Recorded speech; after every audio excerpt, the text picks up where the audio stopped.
Welcome everybody. This is Vikrant Pakhija, your host for today's webinar. Ours is the sixth webinar in the series of the webinars which we have been conducting on how to improve the productivity. When it comes to improving the productivity, one thing which comes to our mind is training your workforce. And if measuring the effectiveness or ensuring the effectiveness of the training has always been debatable and always been a big challenge. The corporate has always been debating that is there the right ROI of training budget, or should the corporates or industry spend on training or not. So I think we don't have a choice but to train our manpower. But then now the question is that how would you bring in more effectiveness in your training? So keeping that in mind, the topic of today's webinar is how to create good shop floor training material. So if you solve this riddle, then it means you have hit the nail on the head. So good training material reduces skilling cost, dependencies on external trainers. I mean, you can, if you have a good training material which is readily available for you, it definitely reduces your dependence on outside trainers, and it ensures continuous and embedded internal skilling programs in standardized work patterns. And keeping all this in mind, this webinar will be around three major points. One is that how to create good training material, of course.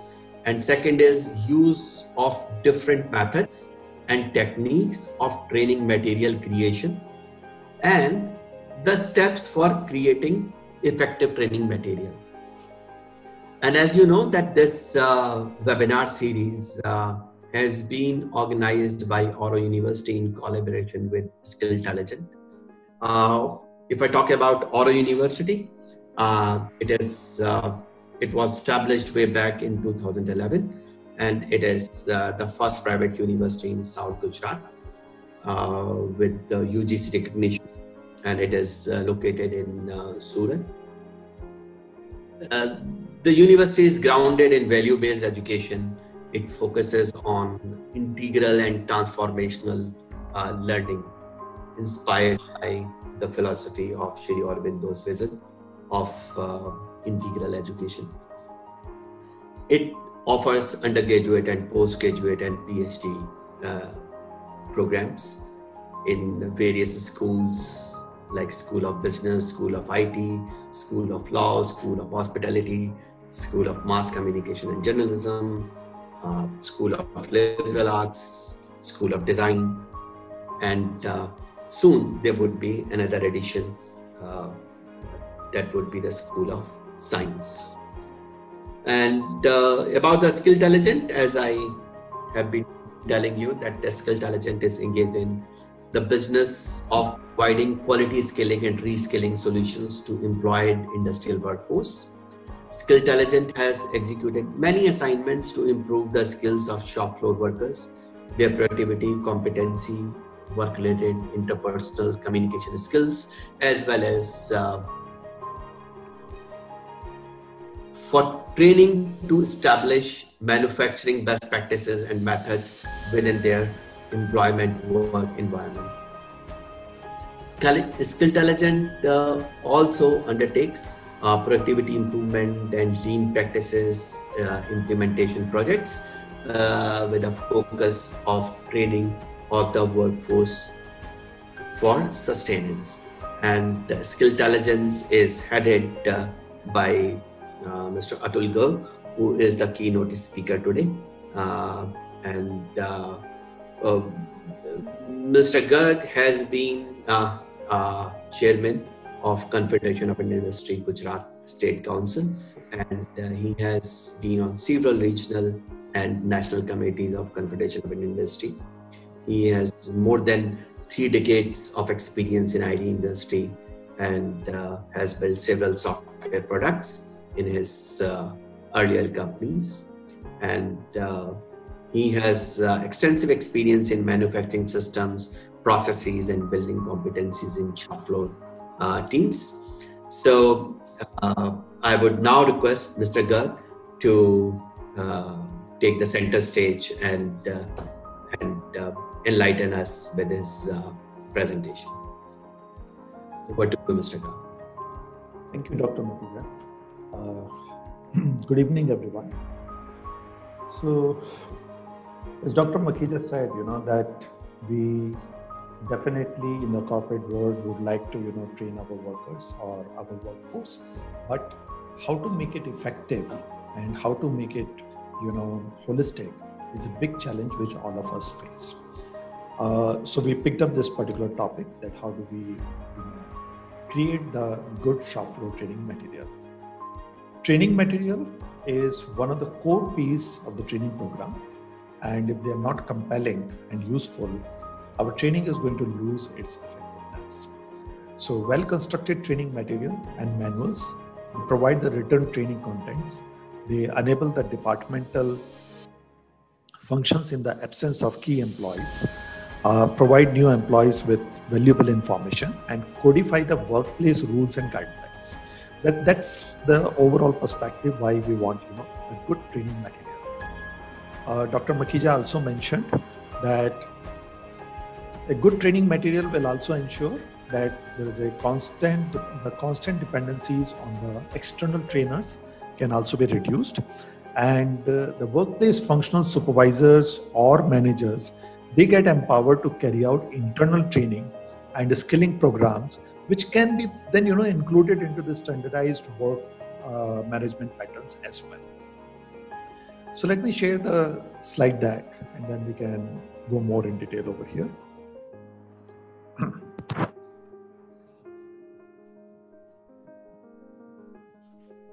Okay. So we will today see how a good shop floor training material can be generated. Initially, it may seem quite a lot of effort, and it is. But subsequently, training your new workman or reiterating specific activities to team becomes very easy and fruitful. Let me make it clear in the very beginning itself that we are going to focus on creating training material for workmen, which is workers, operators, technicians, and so on for the shop floor. The similar approach can be applied for the supervisors, shop floor managers, and production executives as well. So it's not that, it is going to be a different approach for workers versus the executives over here. Okay. In today's talk, we will try to understand what is the difference between the training material for classrooms and for shop floors.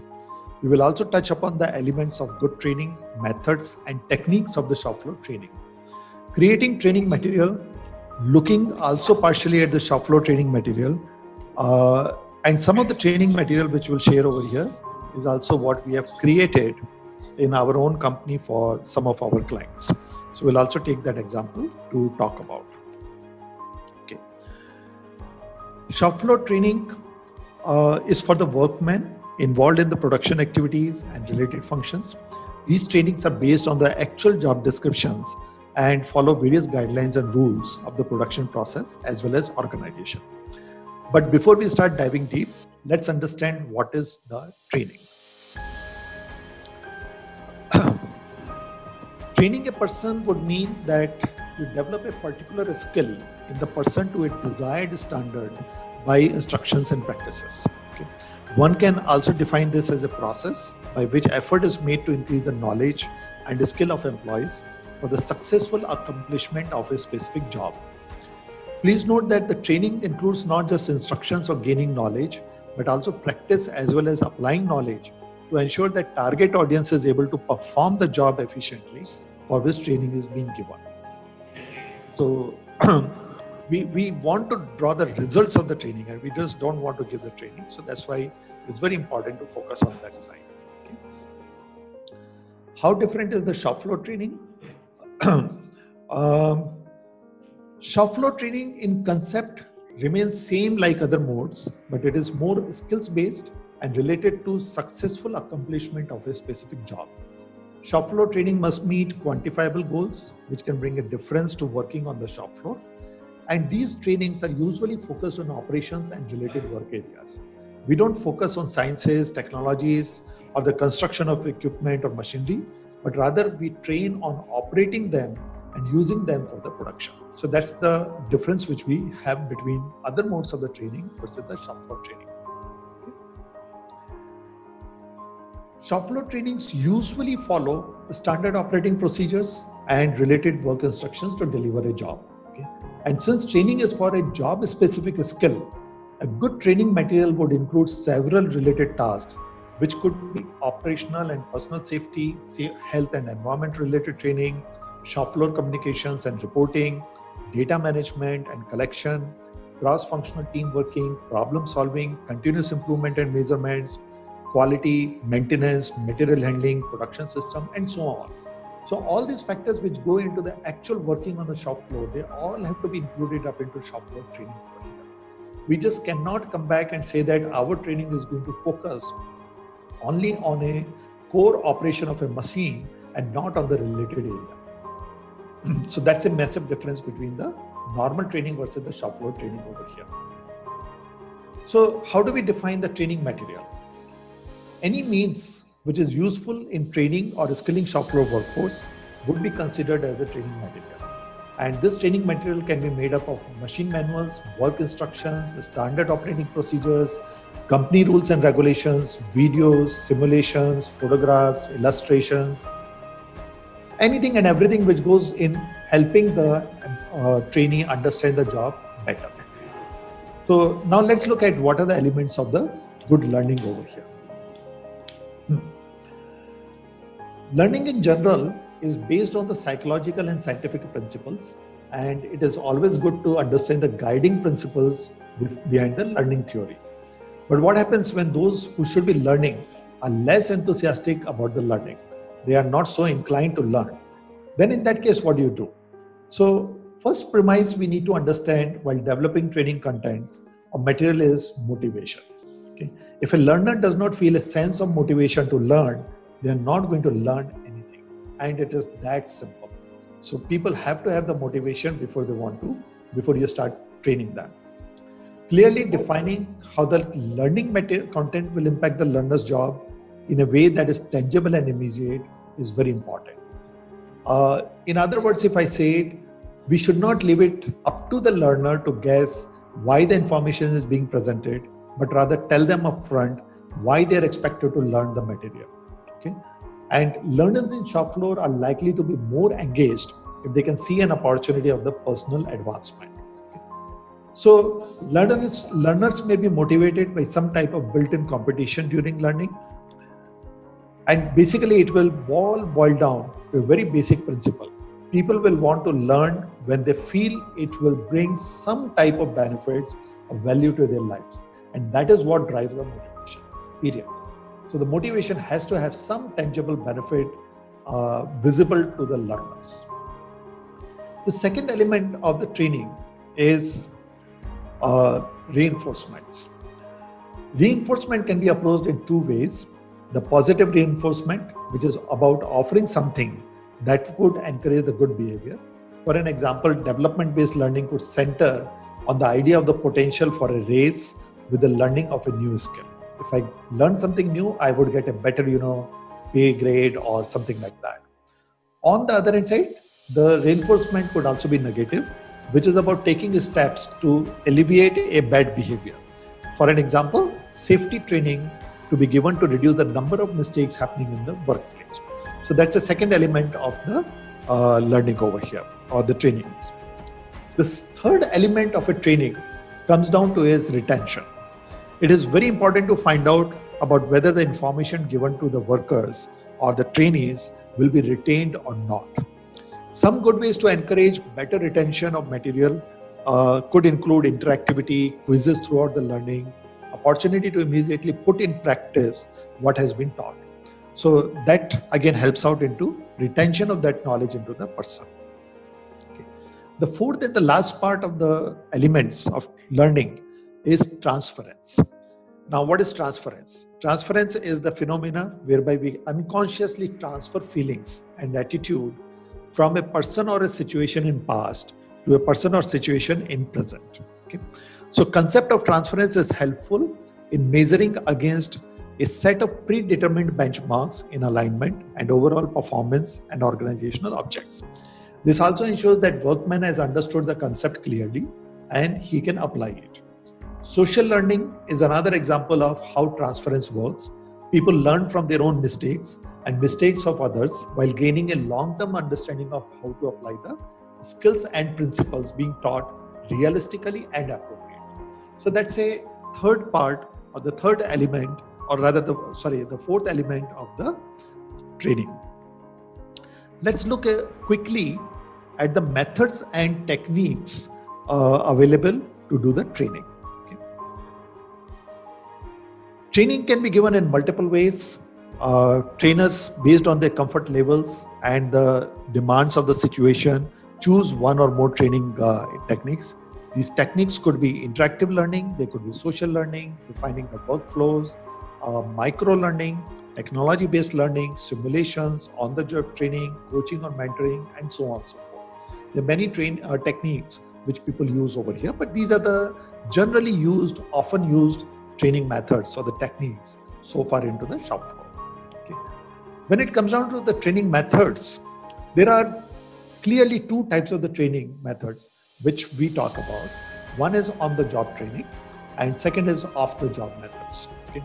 On-the-job training essentially involves training for and via the job rotations, coaching on the job, job instructions very clearly being given, a group assignment or like a committee assignment or some internship training and so on and so forth. So that's what comes from the job training.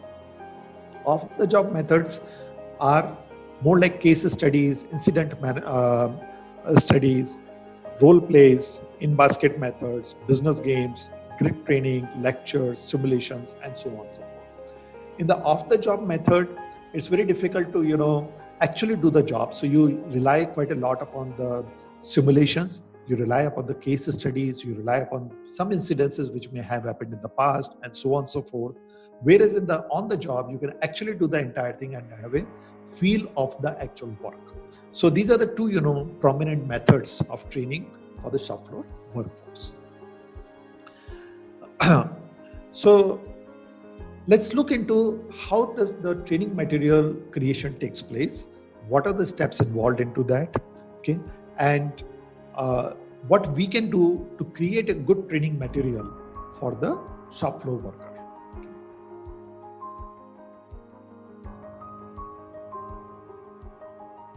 Creation of the training material always will start with the learning objectives. If we have not defined the learning objectives, our training material is not going to be very effective. Okay? We also need to, right in the beginning itself, think about the delivery method, because that is going to impact the contents, formats, and approach of creating material. If I am going to train somebody on the shop floor and I'm going to, let them learn with the hands-on kind of the approach, my training contents are going to differ if I am rather going to, not do that, but create the off-the-job method where I have to use a case study. So my contents are going to differ by the method which I have chosen to deliver my training. Next, we need to segment the training information, which is more like creating a table of contents or outlines. And this actually helps out in, freezing up the overall scope and a sequence of the training to be given. The contents have to be structured for quick reading, listening, or watching. We cannot have very lengthy classroom type of the training contents over here, which may require 2 hours or 3 hours of the coaching. Rather, these kind of the contents over here have to be for the quick consumption over 2 minutes, 3 minutes, or 5 minutes. Most of these contents cannot be beyond the 5 minutes kind of the duration. So they have to be structured for the quick reading, listening, or watching. We have to ensure that the contents which we create, they're embedded along with assessments, and each of the steps which we train about has assessments planned for them. Assessments cannot be taken at the end of it. Of course, we do take some assessments at the end as well, but inline assessments or while training assessments become more effective because we are asking them to verify back and tell us what they have understood, check their internalization of the knowledge, and help them to correct it if they have not done it correctly. And last, we have to plan for getting the feedback so we know that how effective our training material has been and what can be done to further improve upon it. So these are the basic 6 steps under which we will create the shop floor training material for any kind of a job on the shop floor. Okay. Having talked about some concepts and some basics, let's start with a live example and walk through the creation of the training material. Okay. I'm taking an example of one of our customer, which is a manufacturing company, and they dispatch around 3 to 4 containers daily for exports. Usually they use a gang of 6 people to stuff one container, and these people are contractual workers, and normally the turnover among them is very high, in the sense like a same worker may not come consistently for 15-20 days. There may be a replacement into that gang very often. So normal practices currently, or was before we intervened over there, was that a newcomer would be assigned to a senior worker, and he would be watching the senior worker and following him till he starts learning that particular job.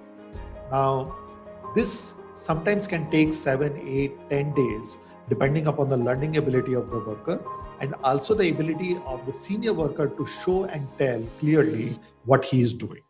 This, in our opinion, is not a worthy activity, because if that person is after 6 days not going to turn up or 8 days is not going to turn up, all the efforts spent on training him for 8 days go for the waste. So it's very imperative that whatever training has to be done to this worker has to be done very quickly and very effectively, and the person has to become ready to go and ready to be deployed into the actual working environment within a day or so. Okay. So what was decided was, when we intervened over there, that we will create a well-structured training material which not only reduces the training time of newcomer to less than 1 day, but will also make it part of the regular training to all the gang members, so that all the 6 members regularly receive the training and their performance starts improving upon it. Okay. So having defined the scope and learning object, the first task which we took on was that we segmented the entire training. And that's a step number 2 into creating the training material. So what we did that, and before we go into that, we also pre-decided that this will be on-the-job training. We will use the interactive contents. We will do a lot of demonstrations. It will be a micro-learning kind of a concept over here. There will be a lot of coaching and mentoring approach into this entire training over here. Okay, so that was a delivery method which we decided upfront, and then we started, segmenting our training areas. So the first training segment which we created was to orient the new worker to the workplace. Most of the time what happens is that a worker is brought in, he is told 1 or 2 things and then put into the place, and is expected to automatically follow the lot of rules and regulations of the organization without his getting oriented to those particular rules and regulations. So we said that the first segment of the company training has to be about the rules and regulation, general safety, hygiene and workplace cleanliness requirements, various visual signs and markings, the personal protection equipments to be used in the workplace, and so on and so forth. If this has been done in the beginning itself, it will ease out a lot of subsequent issues which arise while working. The second segment of the training we identified was to orient to the machine, equipments and tools to be used in stuffing the container. Okay. This essentially would cover the pallet jack operations, conveyors, lighting systems, material handling, stacking mechanism, ergonomics in working, and so on and so forth. So these were the 2 segments which we identified to begin with. The third training segment which we identified was saying that let's identify the work elements of this entire task. What are the components, or what are the small work elements to be carried out to stuff the container? Remember that any training if you do, if it's a large operation, if you don't break it down to the smaller sections or the smaller elements, it will become very tedious and very, very tiring for the people to go through. Okay? So we try to identify all the work elements which go into stuffing a particular container and broke it down into small areas. We call them as the work elements. Okay, we had done the work study over there, so work study helped us to identify these work elements very fast. So what are these work elements we identified?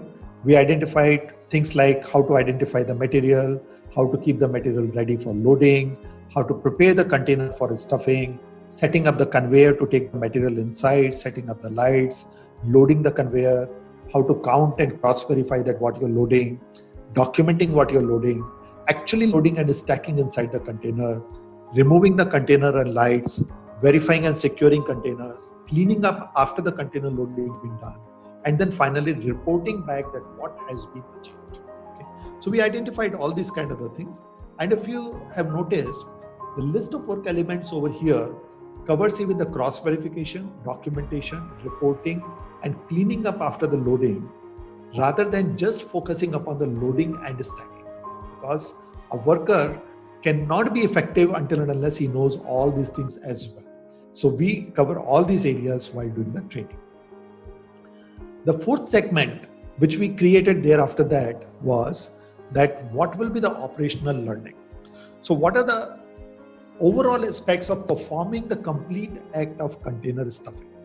Now this will include being prepared for operational safety and using the PPEs correct way, ability to operate various equipments like conveyor, pallet jacks, actual loading operation, cross verification, corrective actions as required, activity sequence, and so on and so forth. All these are the micro learning area. These are not the large work areas, large work elements. These are all small work elements, and each of them, if we focus upon it, then they can be understood very well by the new worker. And we decided not to move to the next step for the worker till the worker had understood each of these work elements thoroughly. So this was the fourth segment of the operational learning we identified. The fifth segment is now the operational instructions. What does the operational learning and the operational instruction as the difference? Operational instructions are the ones which will be given before stuffing the new container to whole loading gang. Operational learning is that they will learn how to do this operation, but when they have to perform the operation, then what are the instructions? And these instructions could include that what is the work order, how to identify the particular material to be dispatched for that work order, what is the loading sequence or the metrics, what is the actual standard time it will take to complete a task, what if something goes wrong, a box falls, or the material spills, then how to take a corrective action, and so on and so forth. Here we will also identify that if 6 people have to work, who will play what role and where he will be positioned while doing this particular task, and what are the exact instructions for that particular position. So they will all form part of the operational instruction. And we identified that as the fifth segment of the training material. The sixth and the final segment we identified was the assessment, which essentially says is that how will we assess that each operation which we have taught or each work element which we have taught, the person has understood it well, and we can also verify that their knowledge is of the sufficient level. They can demonstrate that whatever they have learned, they can also perform it to the same levels, and they also have a clarity in terms of why they're doing it, what they're doing it, how they should be doing it, when it is to be done, and so on and so forth. So this is what we focused out as the segmenting of the training material. So 6 segments which we ended up creating over here. Now let's look at the various training contents of the material which we created for the above goals and the training segments. I'm not going to walk you through every training slide which we created for them, because that was around 4 hours of the training material. So I can't definitely walk you through every training material content, but I'll give you a sample of each of them, the crucial ones, and hopefully that will help you to understand how the training material has been created for effectiveness. Okay. So when we created the training material for the company rule, we ensured that the training material has very clear instructions, and if there are associated visuals, then they are included into that training material. For an example, if the material is, or the rule is that there is no chewing or smoking allowed within the factory premises, then a visual sign will also be shown, and they will also be told that, look, what does this mean? You cannot, spit around, you cannot chew over here, so that you have to spit, you cannot smoke over here. The symbols mean that no smoking, no chewing, okay, or no spitting. So this has to be accompanied along with the visuals. If there is a kind of a punitive action imposed, which fundamentally says that if you do this, I am going to, put a penalty on you, then that penalty also has to be very clearly identified and made as part of the training material. People have to know upfront. You cannot expect them to later on find out and say that, look, you should have been knowing about this. You cannot leave it to their imagination. So if punitive action has been there, then we have identified that if anyone is found smoking or chewing tobacco or spitting, he will be fined 500 rupees. So that's a part of the training material itself. For the safety rules or for the hygiene and health, again, there will be very specific instructions, and if required, corrective actions also may be mentioned. The training material must contain the visuals. For an example, employees must wash the hand. There is a visual over here. This will be pasted at the specific area, and people can say that, yes, I must wash my hands. So at the entrance itself, if it is important for them to wash the hands before entering, this will have to be pasted at the entrance level itself. And the training material should point it out very clearly that at the entrance, you will find this kind of a symbol or this kind of a visual, which means that you have to wash your hands before entering. Okay, so training material has to be very, very explicit and has to carry the right kind of the visuals as well to support it. Okay. The next thing which we did was we also added up other signs which the workman should be aware about. If there are safety signs, then he has to be oriented that in case of a fire, where to find a fire extinguisher, or what is the nearest exit sign where he should run to. So all these kind of the things, they have to be identified and taught to the worker upfront on the day one itself or the hour one itself. Not even day one, but the hour one. Okay? And for an example, if where to throw the garbage, then you have to show them that this is a garbage bin sign. If you go in the factory, wherever you find the garbage bin sign, there will be garbage around it, and you can throw the garbage only into that garbage bin. You cannot throw it around anywhere. So all these instructions have to be very clear. What we also did was, we also talked about saying that this is the shop floor layout, and we said that this is the area where you will be working. So they were also made aware about that where in that entire factory they will be working. And at the same time, if they have to lift the material, then the material is going to be lying over here.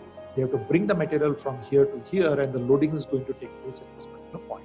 So a complete layouts, illustrations were also created to help them understand that where they are and what area they will be working at. Okay. Similarly, if there were other floor markings and signboards, they must be trained. For an example, we trained them in saying that these yellow signs means that you have to work only between these two yellow signs. You cannot work inside. If a pallet has to be stored, it has to be stored within these yellow boundaries only. We gave them some examples. We also showed them the certain board saying that what does it mean. So if there was a relevant board for them, then we also showed it to them saying that on this loading bay number 1, truck is waiting for you. So there is some sign over there. On the loading bay number 2, there is no truck, so that is not going to be any loading over there. So we identified all these things and then showed it to them so that people understand that what they have to do and where they have to work. Okay.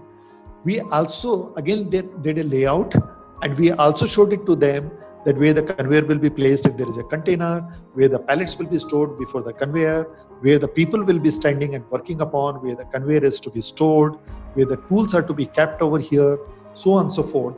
So what happens is that with these visuals and these illustrations, and then physically showing them that entire place, people immediately understand and they quickly grasp that what they have to be, worrying about, or what they should be, taking care of. So that's what we did as part of the training material right in the beginning itself. Okay.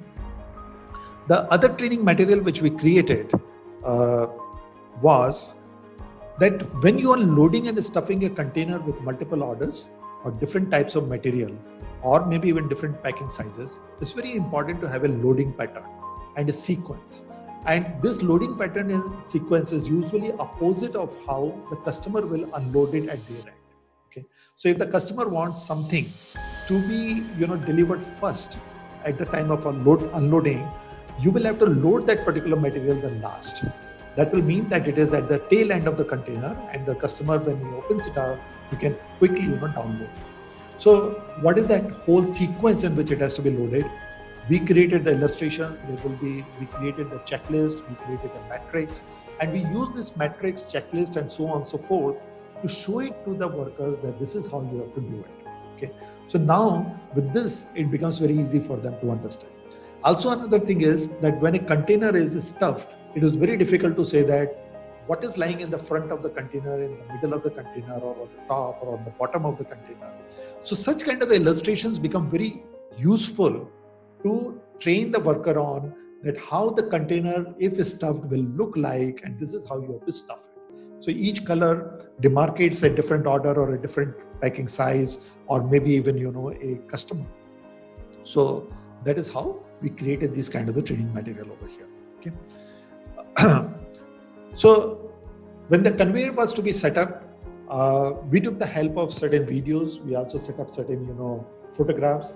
We also had very clear work elements and the instructions over here saying that please move the conveyor to the parking location to the truck, position it properly on the right side of container, and then we added a photograph to show that it is on the right hand side of it.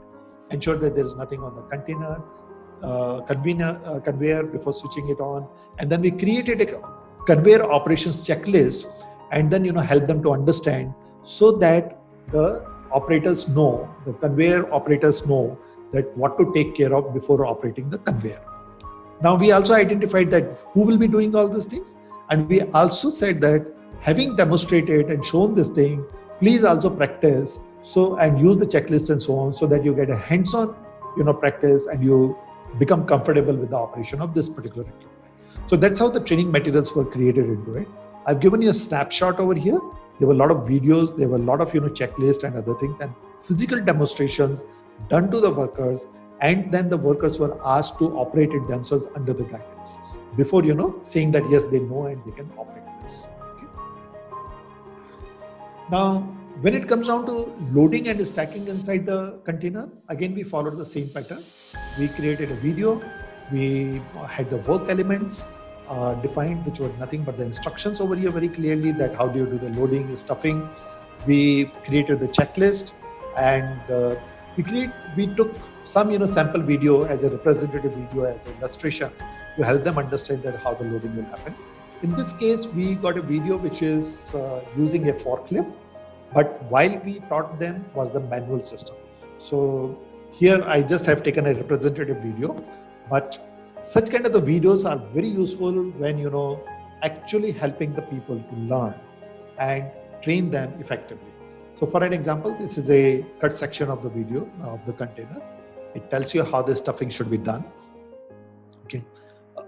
So a forklift comes in, puts in a pallet of the 4 drums into it, and then all the drums are then placed accordingly. And as it comes to the last point of this thing, then certain harnesses are put in the place, and certain stoppers are put in the place, and then it is locked and secured properly. So what happens is that now the container is stuffed properly and it is secure. So how does this actually happen? Such kind of illustrations, such kind of the small videos, they bring the visualization to the workers, and the workers can very easily understand now that what they have to do. If you just keep telling them and you're just passing on the instructions but don't show them something, it is very difficult for them to visualize. This helps them into visualizing it very effectively. Okay. Next slide is about verifying and securing the container. We have taken a totally different work element over here. How do you verify and secure a container?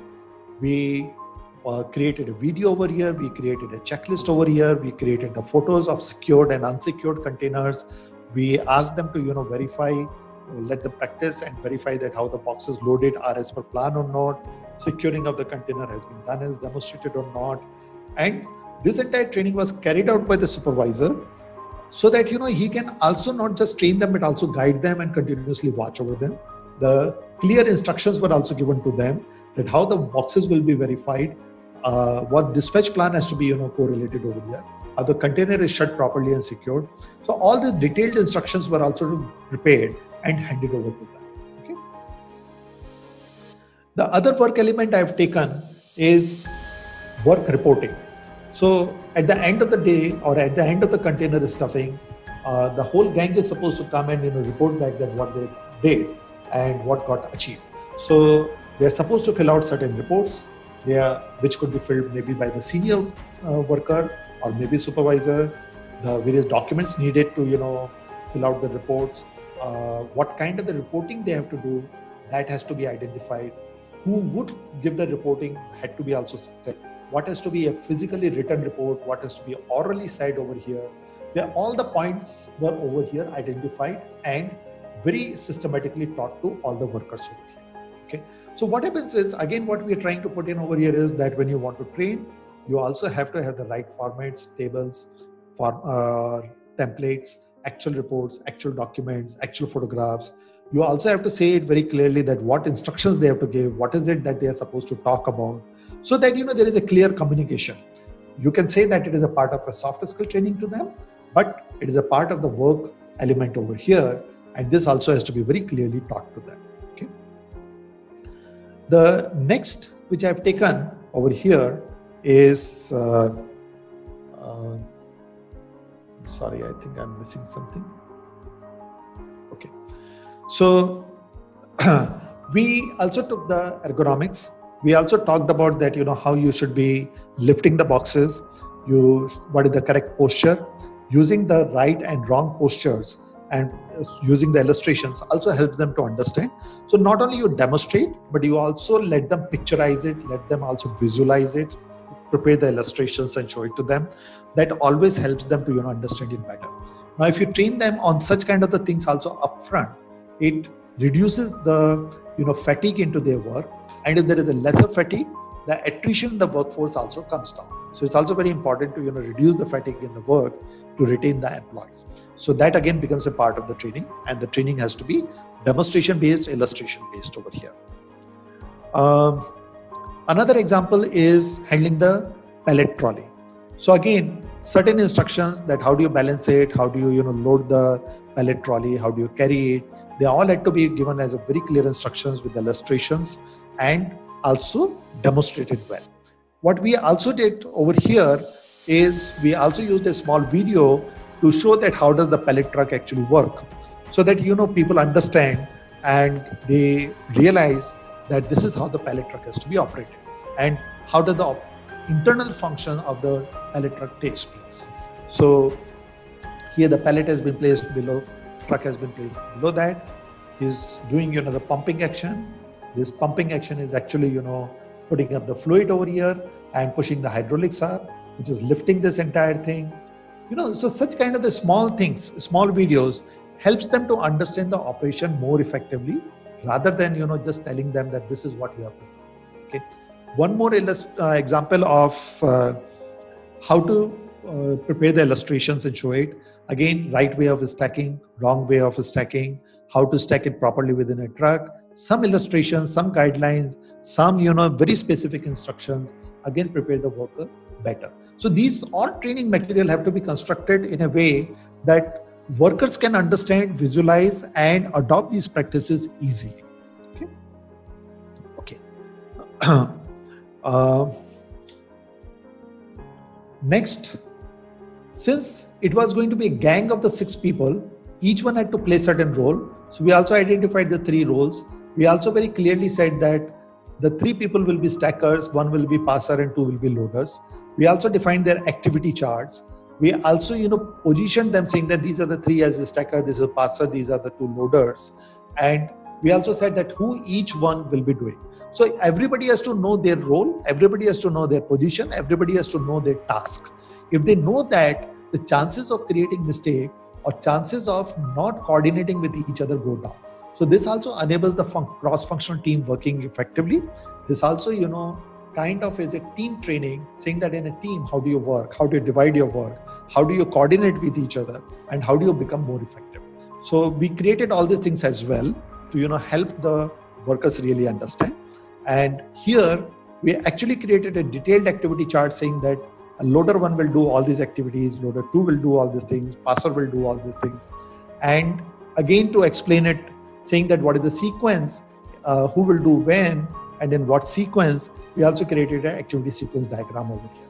So all these kind of the things help the trainees understand their task better and also understand how to coordinate their work with the others as well. So all these things have to be part of your training material. You just cannot leave these kind of the important things aside. Okay. Moving on, we also had done the work study, as I mentioned earlier. So we knew that what each task would involve, how much time each task will take. So almost every task, wherever possible, we also identified and said that how much time it takes to perform that thing. Setting up a conveyor should not take more than 3 minutes. Setting up the lights inside the container should not take more than 2 minutes. Stacking the load line normally takes 1 minute per box, right from the beginning to the end. So all like this, we identified and said that if the 750 large boxes have to be filled, it should not take more than 4.5 hours to fill one container. So this now also sets up the standards. It also sets up the guidelines for the workers or the gang over there to follow.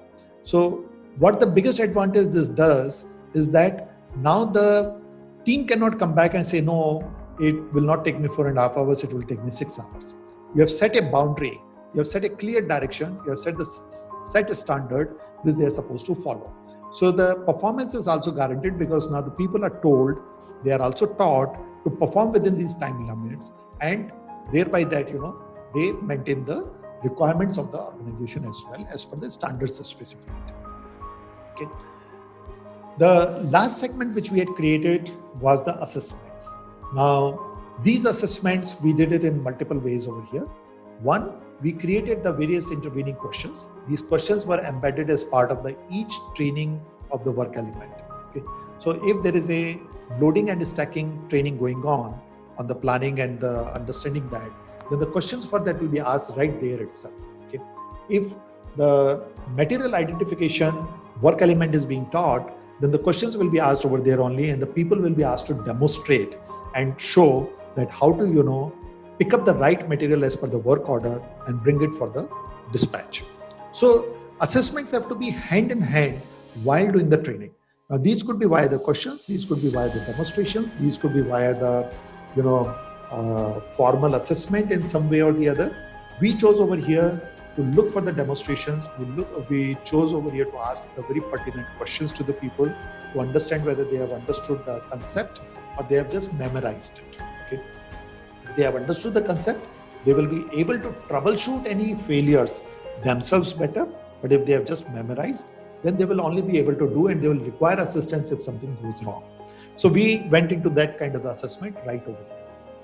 The other assessment which we did was we went into the observation-based assessment.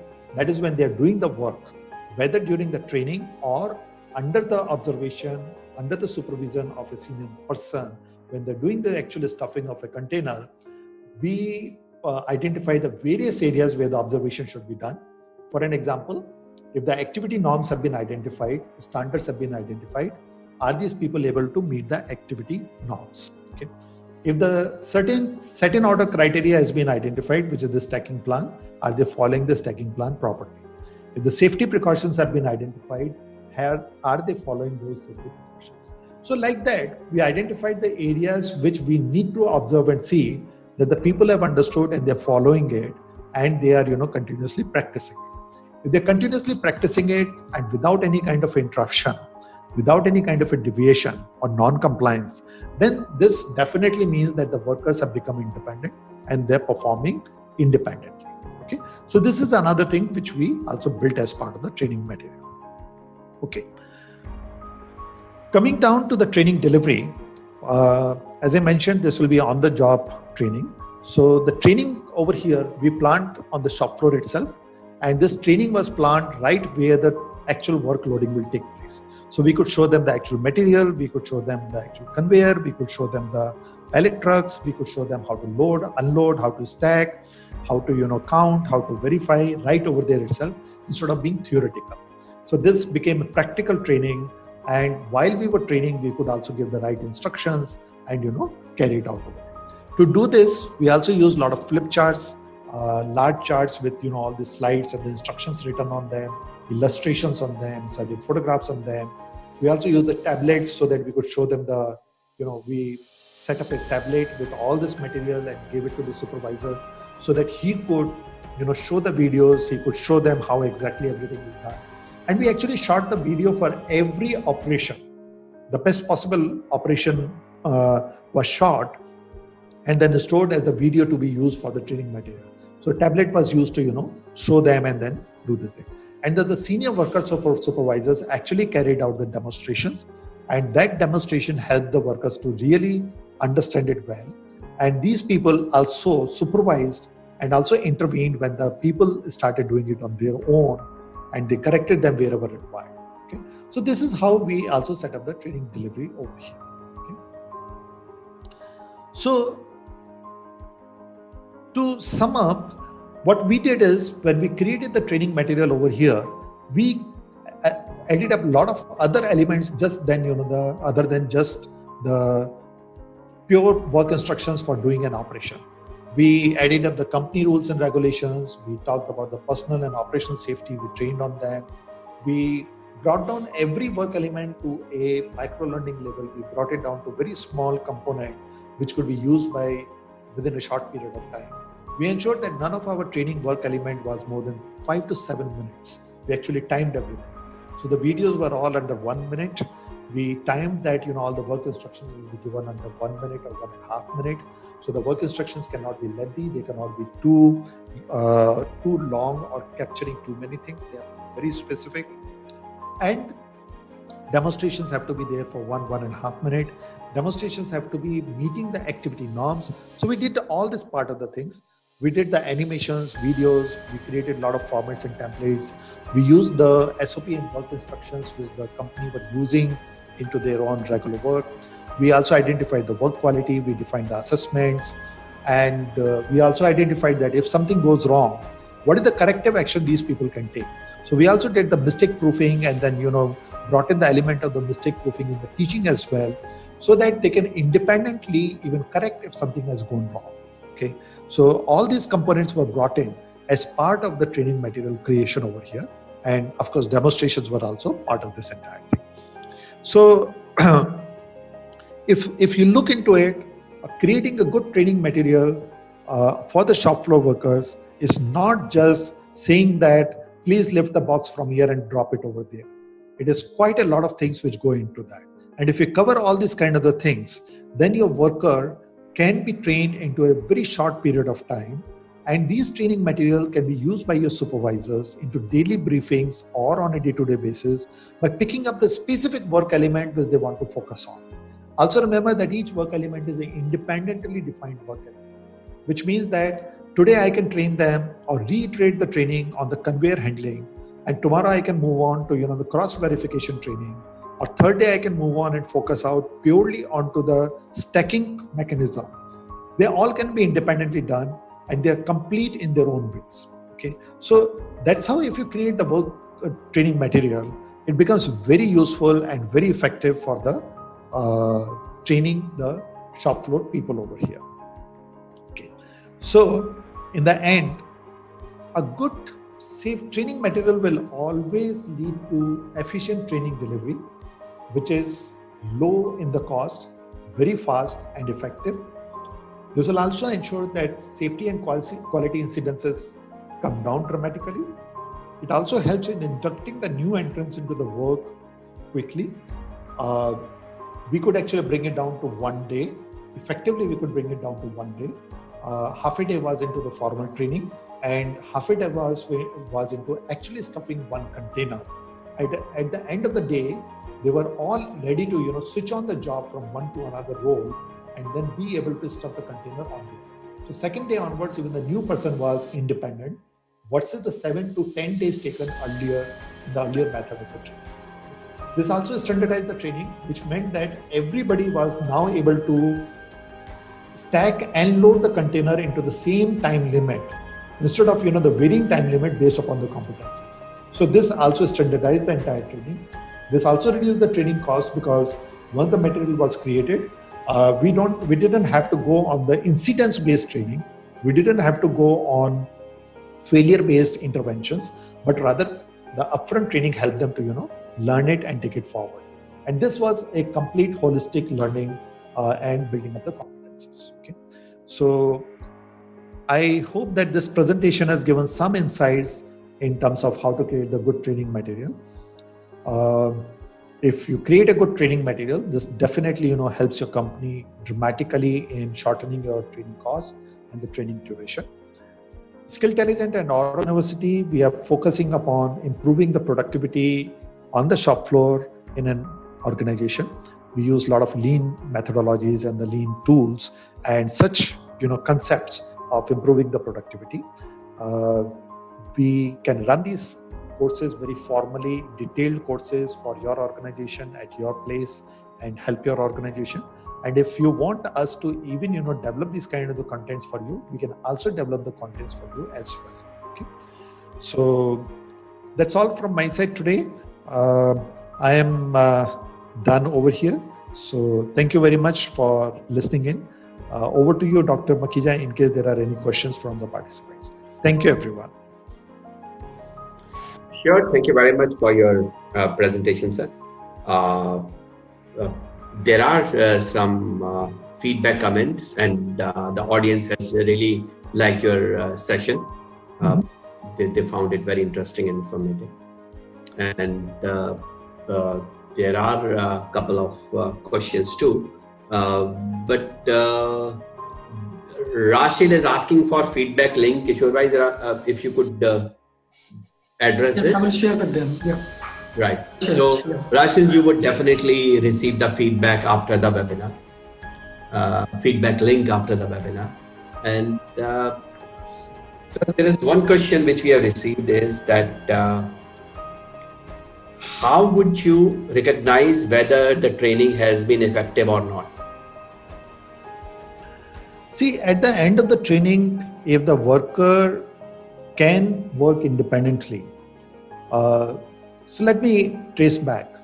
Normally what we do is we categorize the worker into the 4 levels of the competency. The first level of the competency is where he knows his operation, but he needs a lot of guidance from somebody, and under instructions he can perform. The second level we identify is the person can independently work. He doesn't require anybody to guide him or give the instructions. The third level we identify is that the person can work independently and he can also troubleshoot or solve the problem if it occurs while working. Okay, so he is independent to that level. And the fourth level we identify is that the person not only can work independently, can solve the problems, but he knows it sufficiently enough to even train others. Okay, so if our training has been effective, we definitely would say that effective training should result into minimum level 3. That means the person can independently work and also be able to troubleshoot. If that can happen, then I would say the training has been really effective. Okay. So that's how we define the effectiveness of the training. Perfect. Another question is related to the methodology. The question is that why not to train in a conference room and then bring them to the shop floor rather than training it on the shop floor? So when it comes down to the shop floor workers, they are more concerned along with actually working. And they are not here, or they are not going to work on the desk. They are not going to work on the paper and pencil or on computer. They're going to work with their hands in the machines and actually perform a task. Certain elements of the training, like company rules and regulations, or the orientation to the various policies, that you can do it into the conference room or in a classroom, but you cannot definitely teach them how to do the stacking and the loading and setting up the conveyors and so on. Okay, you can give them an orientation, but then what if I do that orientation on the shop floor and also teach them that actually how to do it? Even the company rules and regulation, I take them around the factory and show them, look, you see this particular sign? What does this sign mean? You're supposed to follow this particular sign. And this sign tells you something. And then explain it accordingly. The context setting in the minds of the learner is very good. So that's why we always prefer the shop floor workers training to be done on the shop floor, not in the conference or into a classroom. Great. The next question is that what if the operator needs to be taught? Then will this training material not be too heavy to handle? Yes. For an operator, the work elements will be large. Training material definitely will be large comparatively. You will require a lot of illustrations. You will require a lot of detailed work instructions. You will require a lot of videos. You will also require a lot of practice to be done. And if all this training is done in one go, it definitely can be very, very overwhelming to the trainees. So what we normally do is that we go back to our micro learning concept. We break down everything into the small manageable work elements, and we try to focus only on those work elements and train them in a small, short period. Once they become comfortable with that particular work element, then we take them to the next work element and so on and so forth. So it's a progressive thing. The operator training based upon the machine they are supposed to operate, the training can last from anything from 2 days to 5 days or 7 days. It will definitely not be on a shorter period. But if it is a very limited operation and a very limited complex machine, then even that training also can be done faster. Okay. What is important is that when you train an operator, the training then also has to include the maintenance, autonomous maintenance of the machine, quality aspects, production systems, and so on and so forth as well. They are not supposed to just learn how to operate a machine. They have to be fully capable of delivering the final product, whatever that machine is supposed to produce. And that learning has to be encompassed. Great. Thank you very much. That's all from my side. And thank you very much. Like always, it has been a very enlightening and interesting session from you. And are we meeting next, Kishore bhai? So yes, as rightly said by Atul sir, that good training material reduces skilling cost, dependency on external trainers. It not only helps in standardizing the production process, but also enhances the productivity. We all know that the productivity of an individual is directly related to its own motivation. And shop floor training, if combination of good content and deliverance, can actually add to the motivation of employees. Today, we have gone through very briefly on creating training material, steps involved in it, and different techniques. And I'm sure this would certainly help us in creating a good or modifying our training material. So here we have the end of our webinar today. And again, next week on Friday, we'll be having our next webinar, and maybe within a day or two, we will announce the topic also. I would request all of you to share your feedback. I have shared the feedback link. Those who have not received it, I'll be sharing it again. You are requested to share your feedback and what are the topics you would like us to touch upon. Right. So here we close, and we thank you, Atul sir, for being with us and sharing the detailed presentation, and Makhija sir for being with us today. Thank you very much. Thank you. Thank you. Thank you.